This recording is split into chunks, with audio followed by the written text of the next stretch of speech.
Just a second, I'll give an intro here. Okay. Hi, everybody. Thanks for joining the latest edition of our sustainability series of webinars. This pre-National Drive Electric Week version here, focusing on electric vehicles. A couple quick housekeeping things as we get going. Everybody is on mute when you come into the webinar. If you do have questions as we go along, please type them into the chat box, and we'll get to those at the end. We will cover all the questions that come in. This webinar is also being recorded and put on the GreenNY website, so if there's any slides you want to see afterwards, or if people want to share it with other folks, you can go to the GreenNY website and find it there. Also, just like to give a quick thank you to everybody who participated in this summer's Green Your Commute Challenge. We had almost 10,000 green commutes logged. We had some good participation in that, so I'd like to thank everybody who was a part of it. In addition, National Drive Electric Week is coming up. It is September 14th through the 22nd, and there's a number of different activities and events throughout the state, so you can look up those online if you're interested in seeing some of the technology you're going to learn about today.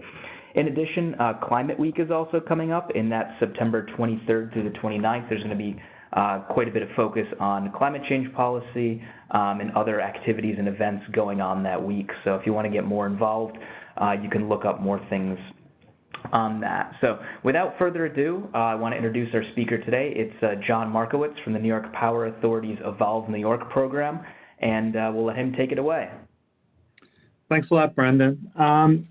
And what I figured we'd do today is I'll talk about electric vehicle technology, the current state of things, some of the policy goals, and how EV adoption helps us meet those goals.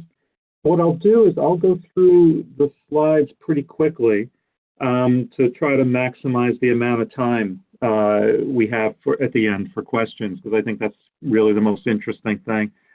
And let's see, can I actually flip the slides, Brendan, or do you have to do it?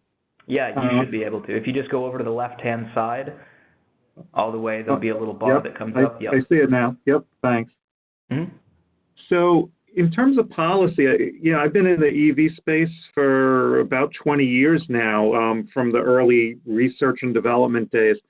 And, my main indication that this was starting to go mainstream was seeing some of these statements in the State of the State last year.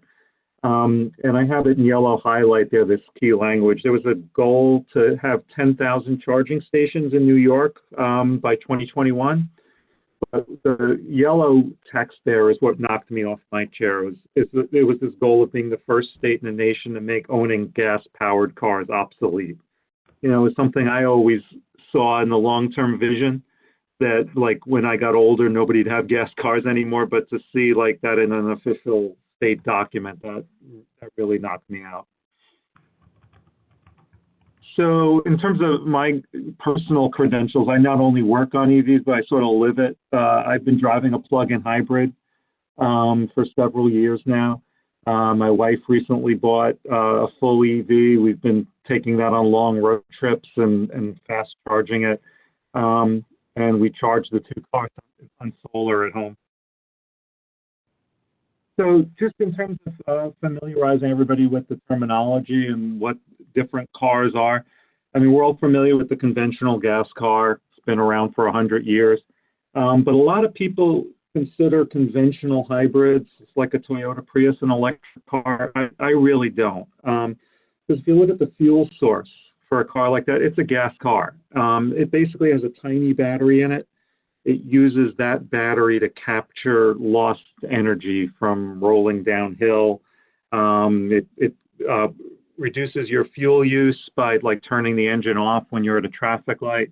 It's nice technology for reducing the amount of gas you use, but it does not transform the car from a gas-powered car to an electric car. So basically those next two categories are what I would consider an electric car. So the first one is a plug-in hybrid. So the battery here would be more than 10 times the size of the battery on an ordinary Toyota Prius. And basically what that allows you to do is to plug the car in and have some limited amount of mileage that you can drive that car as a pure electric vehicle, even at highway speeds, and then just not use gas those days where you're driving a short distance, which is the majority of days for most people. You drive less than 40 miles. So I drive one of these cars that has a 40-mile electric range. I looked at my total mileage over 6 years of ownership, and only about 10% of the time am I using gasoline. So 90% of the time this car is operating as an electric car, and it's just with a 40-mile battery. Then there's the full battery-powered EV is the other type of technology we'll talk a bit about. So EV technology is really continuing to improve, and that's what this chart's displaying here. So if you look at that orange line, vehicle range for pure battery EVs in the last few years has increased from cars basically having like a range under 100 miles to cars being available now with up to range. Basically, battery costs are what's enabling this transition to happen. So costs are measured in dollars per kilowatt hour, where kilowatt hour is a unit of energy. And what is common knowledge is that within the industry is that once you get to around $100 per kilowatt hour, that battery electric cars become cost competitive with gas cars. And we think that that number is going to be achieved somewhere around 2025. So they won't be these expensive vehicles that they are today. And that charge speeds is something we're already seeing increase greatly. So when battery electric cars first came out, typically a fast charging event was considered 50 kilowatts of power. But we're seeing all the new cars coming out this year and in 2020 are all starting to introduce either 100 or 150 kilowatt charging, and we think that's just going to increase over the years. So the experience of taking one of these cars on a road trip is going to be more like a gasoline-powered experience. Oops, sorry, skip one slide there. The other thing we're seeing is that the new models of EVs coming out, people tended to think a full battery electric car was a Tesla. They were the only people building them. But we're starting to see them from all the automakers now at a whole bunch of different price points. So not just luxury cars, but also economy cars. And early on, they were all like these small, cute hatchbacks. We're starting to see them in wagons, SUVs, pickup trucks is the latest one. So there's going to be a lot more variety of cars in terms of sizes and price. Instead of running down this slide like note by note, there's a lot of programs going on in all the different state agencies, at DEC, at NYPA, at NYSERDA, DPS. But they basically fall into a couple of different buckets. There's regulatory kind of programs where we're regulating either the utilities or the car makers. As it goes to electric vehicles. There's rebate programs that either go to consumers or to municipalities for people to buy electric vehicles or charging equipment. And then there's some programs also to just do deployment work of getting charging stations installed and getting heavy-duty electric vehicles on the road. So I'll talk a bit about all this stuff in the following slides. So, we talked a bit about the vehicle terminology. This slide really talks about the charging terminology. So electricity is pretty ubiquitous, right? We have it at the places we work, the places we shop, we have it in our homes. So it's different from gasoline in that experience. And it's one of the things that makes electric vehicles wonderful. It's like you wake up every morning with a full tank. But people find charging confusing because it's just new. So this slide sort of talks through some of the basics. So you have your basic, 120 volt outlet on the left. And if you have one of these in your garage, you could plug an EV into it.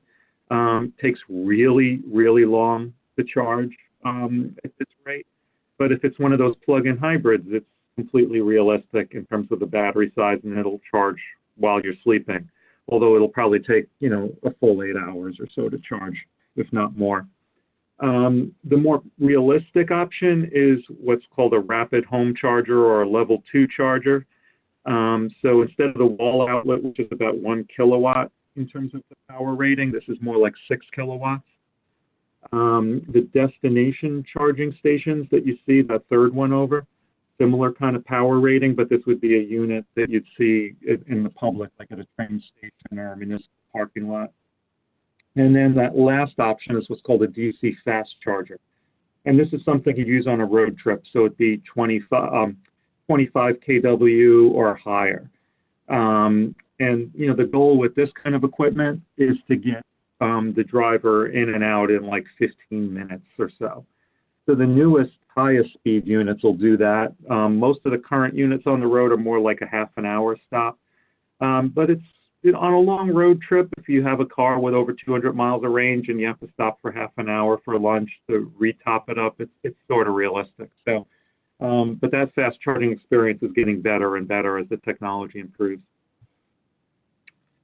So fast charging is where things get sort of confusing as well. That regular medium speed charging option that you would have at home, it's all a standard connector. And let me see, did I just jump? No, I didn't jump a slide. Sorry about that.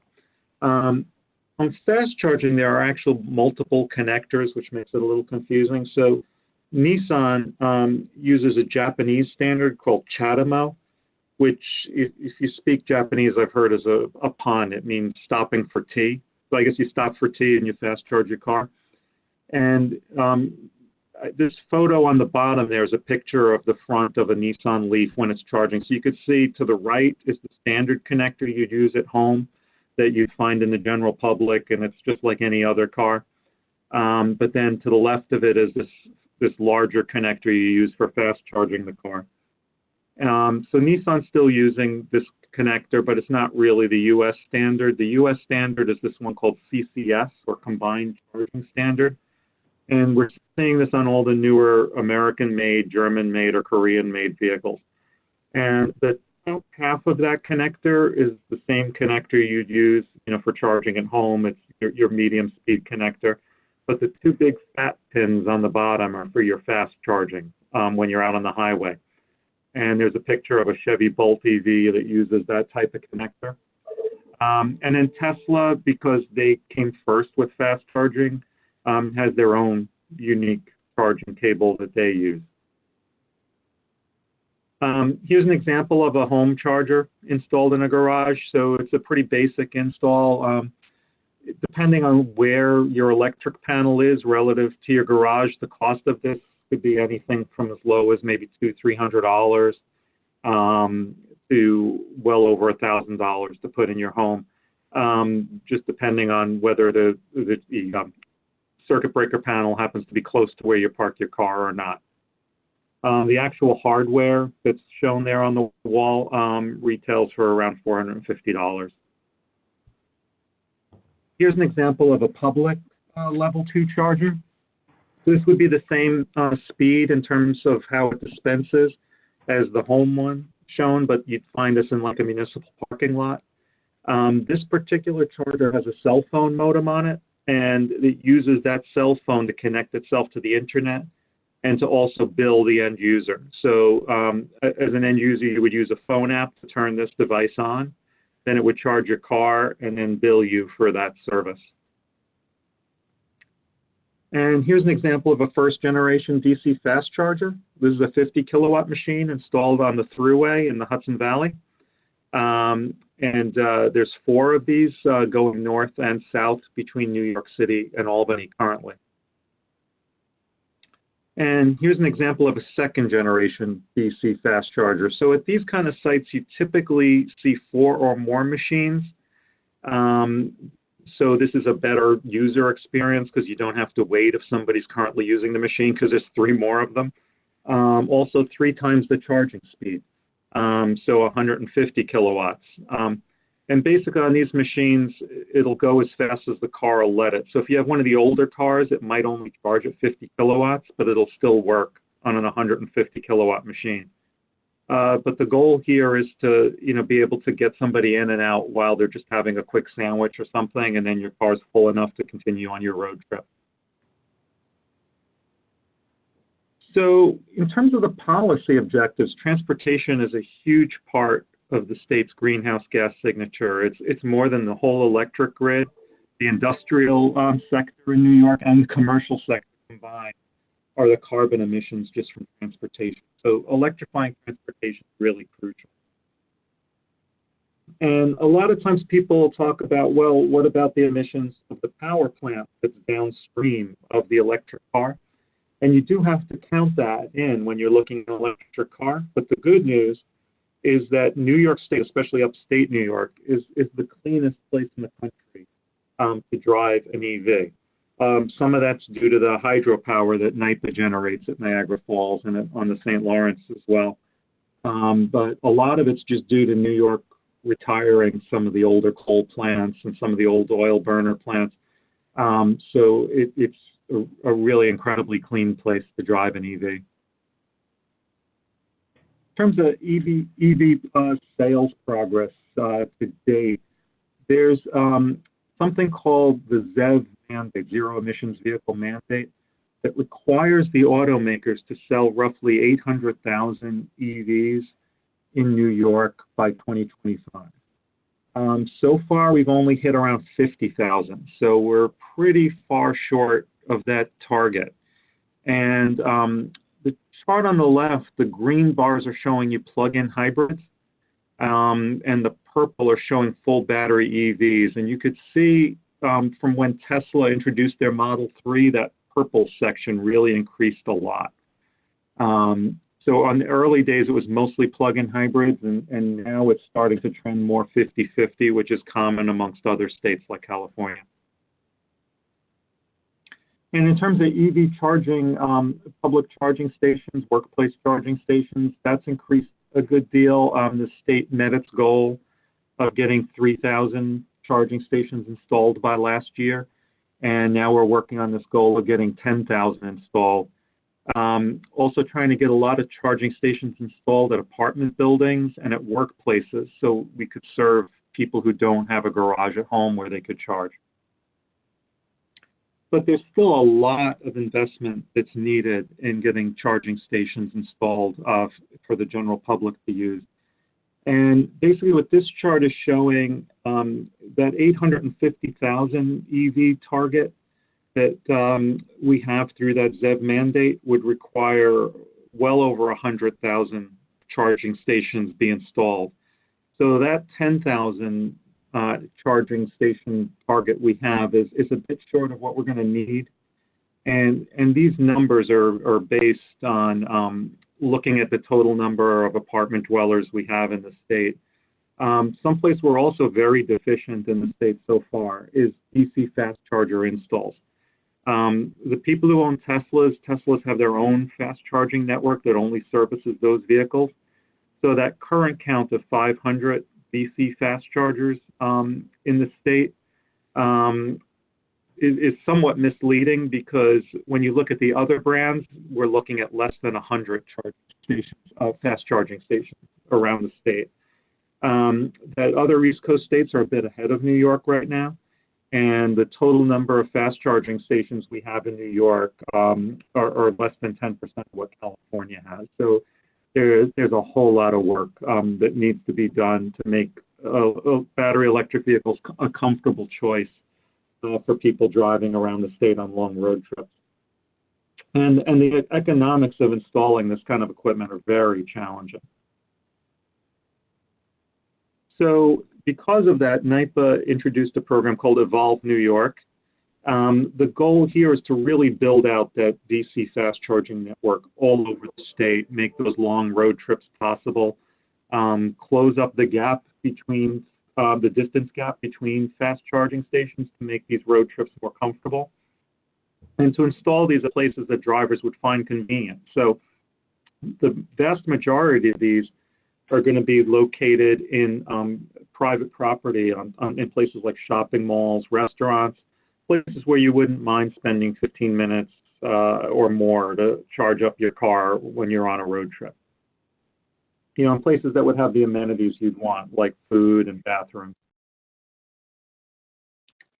The other thing is we've talked all about light duty vehicles so far, but what this slide speaks to is heavy duty vehicles being a fairly substantial piece of the pie for greenhouse gas emissions in the state. So heavy duty vehicles like buses and trucks, they represent only about 7% of the total miles traveled. They're a very small percentage of the total vehicle population, but they're a pretty large slice of the greenhouse gas emissions. So even though they represent like maybe 7% of the vehicle miles traveled, they represent 18% of the greenhouse gas emissions in the state. So we have some programs to look at electrifying heavy-duty fleets. The primary one I'm involved in is transit bus electrification. But there are electric school buses, shuttle buses, delivery trucks. So this technology is maturing really rapidly. The MTA has a 10 electric bus pilot. Port Authority has started putting electric buses in at the New York airports. And we've been working with them on getting the charging equipment installed. And we're also working with several of the upstate transit agencies on their electric bus pilots as well, on getting the charging installed at the bus depots. But there are a lot of challenges to this. There are some utility regulatory issues that have to that speak to how we bill for electricity. There's also issues with just getting the bus depots ready to consume this huge amount of power. And to give you a feeling for the amount of power, the fast charging that we talked about for light duty vehicles is 150 kilowatt fast charging, which is the new standard for vehicles. This is considered slow charging for a bus. This is what you'd use to charge a bus overnight. So fast charging for a bus is more like 400 kilowatts, and this is done on the street while the bus driver would take their break. The size of the batteries on an electric bus are 6 or to 10 times more than a light-duty vehicle. And it's not uncommon for there to be 200 or 300 buses in a single bus depot, which really makes a bus depot become something more like the Empire State Building from the utilities point of view in terms of the amount of power and energy that bus depot would consume. So huge challenges to getting it to 100% electric. And here are just some photos to give you an example of what a project like that looks like. Here are some of the electrical equipment that serves the bus rapid charger that's on West 42nd Street over by where the Circle Line terminal is. And here's what the hardware looks like. It looks like a big street light, basically. And this H-shaped electrical connector is motorized, and it mates with the top of the bus and charges up the bus in the 10 or 15-minute break that the bus driver gets before he continues his route again. And because bus depots are so dense, there's also a challenge on just getting cables to buses to charge them. So what we think the future of bus charging looks like is something like this. And this is a picture of an installation in Europe at an airport. But we think that there'll be parking lots like this with this kind of equipment where buses will charge overhead, or there'll be a similar kind of equipment inside a bus depot charging multiple buses at high speed. The other big challenge with electric buses and even electric light-duty cars is heating and cooling them. And this is something we take for granted with internal combustion cars because there's a lot of waste heat in an internal combustion car that you can use to heat the cabin. You don't really have that. Electric vehicles are incredibly efficient in comparison to an internal combustion car, like more than 4 times more efficient. So you don't have that waste heat. So when you're heating the cabin of your electric car, it uses a resistive heater that consumes about 5 kW of power. So you'll find that on a really cold winter day, your range on an electric car can go down by about 30% just because you're heating the cabin. this becomes a whole lot worse on a transit bus because unlike your personal car, a transit bus, the doors are constantly opening and closing. So a lot of that cold air comes back into the bus and the hot air escapes. And the data we have from MTA is that on a 20 degree Fahrenheit day, a bus will consume 2.5 times the power that it consumes on a nice 70 degree fall day. So some really huge challenges too. We have to make the battery a lot bigger. And that was my final slide. And oh, okay. I thought I lost connection for a minute. So I'd like to open it up for questions now. And I just thank everybody for your attention. Yeah, thanks, John. That was great. And we do have a number of questions that have come in here. The first one involves rebates and tax credits. The person notes that there's been some changes with the tax credits in terms of volume of sales and things. Can you address kind of the state of rebates and tax credits? Yeah, it's a great question. Thanks. Electric cars are a little similar to putting solar energy on your house in that tax credits becomes part of the financial decision. I think it's unfortunate. I think there are better ways to incentivize this stuff, but this is what we have. So for electric cars, there's a federal tax credit. It's proportional to the size of the battery on the vehicle, but for like a full battery electric car, it maxes out at $7,500. And the current legislation is written in such a way that once an automaker hits 200,000 cars, the tax credit starts to sunset and it phases out over a series of months after that. So if you're looking at either a Tesla or a General Motors product, they've both hit that 200,000 mark, and their tax credits are starting to scale downwards. And they'll eventually hit zero, unfortunately, unless this tax credit's extended. And the automakers have lobbied the federal government on extending that tax credit further. Now, if you're looking at a car like a Hyundai, or a Kia, like one of the manufacturers who's just gotten into this, Audi would be another example, they still qualify for the full $7,500. The other piece of this equation is your point of purchase incentives. So NYSERDA is offering an incentive for the cars. That incentive is applied at the dealership level, and it's deducted off your total. And the NYSERDA rebate max is also proportional to the battery size, and it maxes out at $2,000. And that's a much nicer incentive because, like I said, it's applied at the dealership level, and they just subtract it off the total price of the car. And it also applies to leases, which is nice.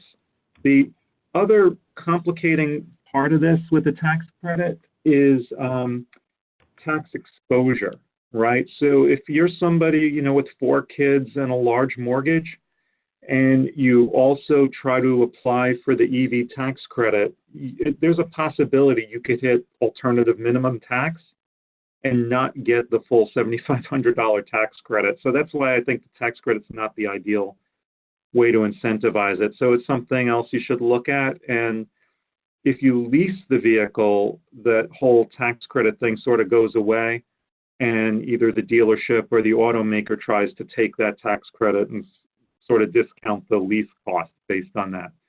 So because of that, about 90% of all EVs are leased and not purchased. So I know that was a long answer, but I hope I got to everybody's question on that. That was great. We do have one comment here before the next question. Somebody on the line has a plug-in hybrid. They said they did over 1,000 miles with just 1 tank of gas last summer. So a testimonial there. Yeah. The next question we have, one of my concerns about an electric vehicle is the longevity of the batteries and understanding the potential replacement cost. Could you address this? Yeah, it's a great question as well. In terms of battery life, the automakers are really conservative on this because by law they have to put an 8-year warranty on the battery system. So, and basically, you know, the less you like deeply discharge the battery, the longer it'll last.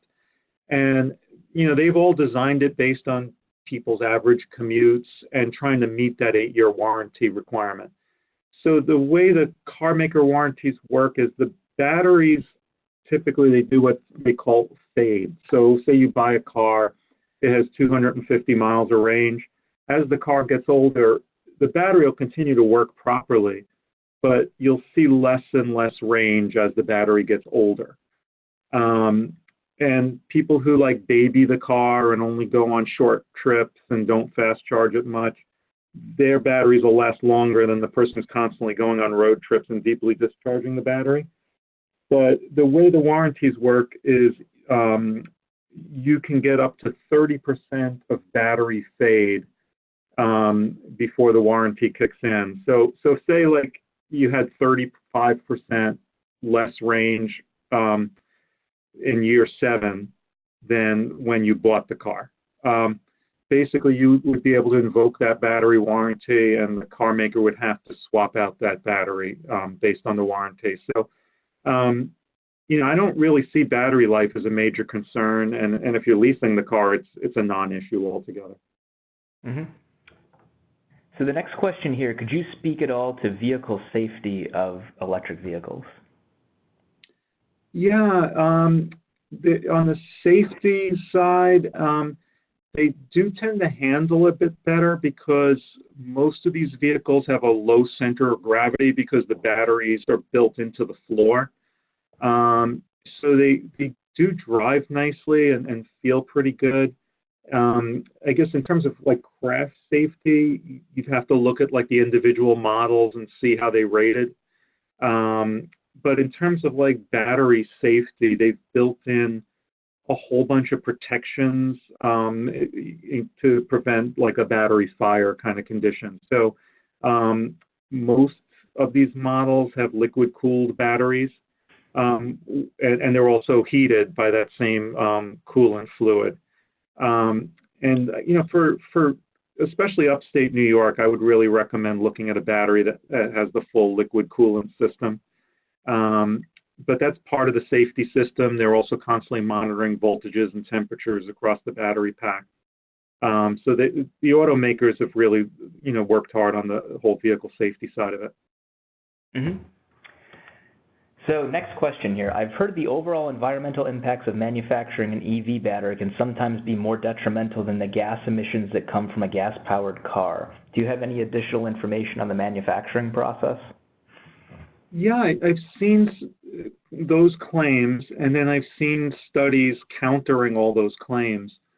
I guess the main items to consider in terms of the battery manufacturing and its environmental footprint are lithium, and then there are 3 other metals that are in the batteries. It's NCM, so I guess it's nickel, cobalt, and I believe it's manganese. So lithium is the largest contributor to the battery's materials. And I've heard the environmental footprint of mining lithium is not that huge. That basically like the carbon savings from driving the car over its life way outweigh the environmental footprint of mining lithium. That lithium basically is a salt that comes from like dry lake beds, like ancient lake beds. So it's found in a lot of deserts, and you don't have to dig deep for it. That a lot of the environmental footprint is just sort of refining the lithium from like the other salts that are built into these lake beds. The one that's a little more concerning is that letter C and the other 3 metals, the NCM, is the cobalt.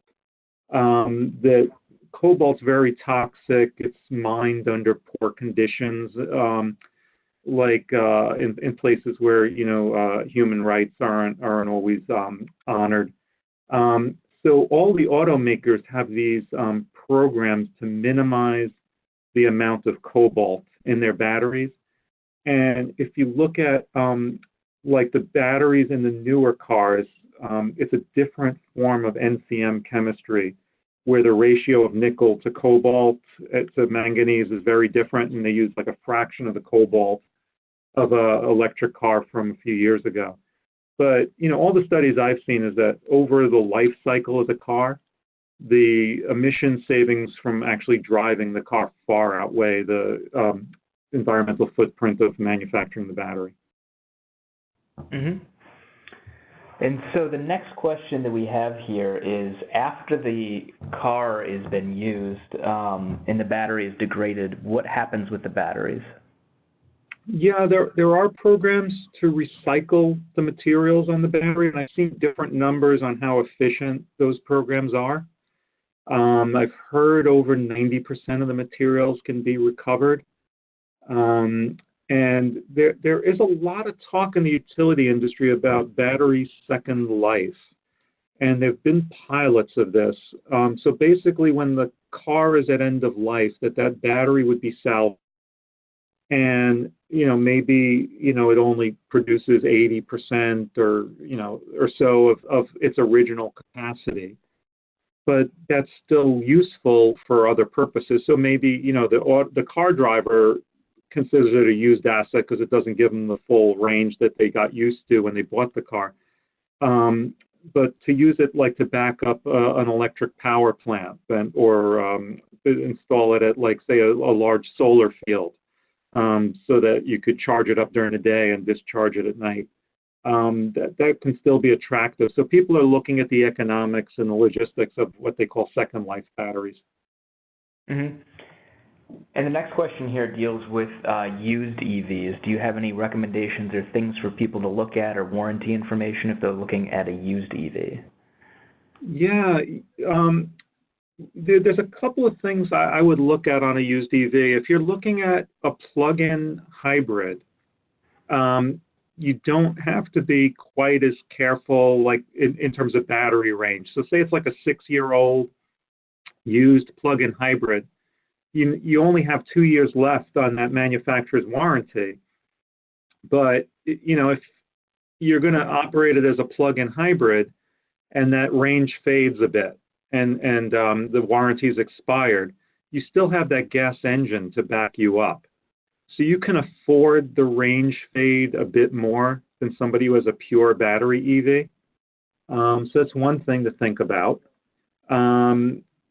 You know, my preference is to have a battery that's liquid cooled and heated over a car that doesn't have that. So like the Nissan Leaf does not have that feature.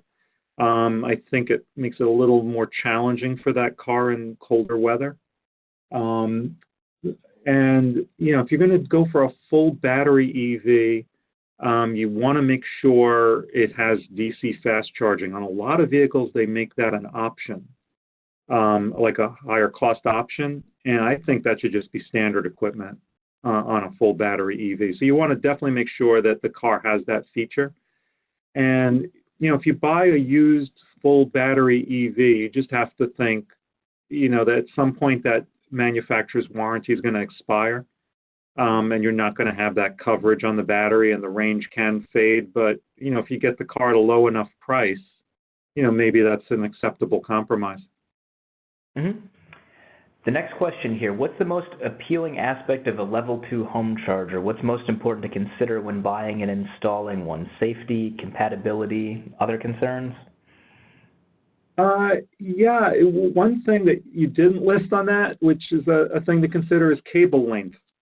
So if you look at them, they'll have different cable lengths, and on all these EVs, the charging port is in a different location. So like on my car, it's on the front driver's side fender. I've seen other cars where it's on the rear fender, or some that it's right in the front hood. And, you know, if you lease one of these cars, you have it for 3 years, and then you get a different model, and that charging port's in a completely different location. Having a cable that's another 5 feet long will make your life a whole lot easier. So that's one thing to look at. By far the most important thing to look at on a home charger is that it is UL rated. And if you buy it on Amazon, there are a lot of companies offering lower cost EV chargers for the home that are not UL rated, or they'll say something like has components that are UL rated, but the whole machine is not UL rated. And, this is an appliance that uses as much power as like an electric clothes dryer. So you really want something that's been tested by an independent third-party lab. So you want something that has that UL mark on it that's been tested by a lab. So you want something from one of the more reputable manufacturers. There are a bunch of them on Amazon. So like Clipper Creek is one of the smaller companies, but they make equipment that's UL rated. Some of the bigger companies like Siemens offers the equipment. So there are a bunch of them out there. They're all pretty good. They're all in that, $300 to $500 price range or so. You can get units with Wi-Fi on them. That comes with a phone app so you see its status. It costs a little extra, but some people like having that feature. The biggest concern really is where your electric panel is in terms of installing these. Mm-hmm. So the next question that we have here, can you speak to the PSC's request to open up Tesla's supercharging stations to non-Teslas? Do you have any insight into that? Yeah, it's one of those complex regulatory issues, right? That there were several state agencies that went before the PSC to talk about demand charge reform. And for those who aren't familiar with utility demand charges, electricity is billed in a very different way from gasoline. So gasoline, you just pay by the gallon. But any commercial entity that buys electricity, you pay both for the amount of energy you consume, but you also pay based on the flow rate of that energy. And that's what's called a demand charge. So like a big factory that, has a big, uses a ton of energy like in the morning, and then it like lowers down, will pay a lot more for their electricity than a factory that just uses the same amount of energy power all day. And this makes operating DC fast chargers really challenging.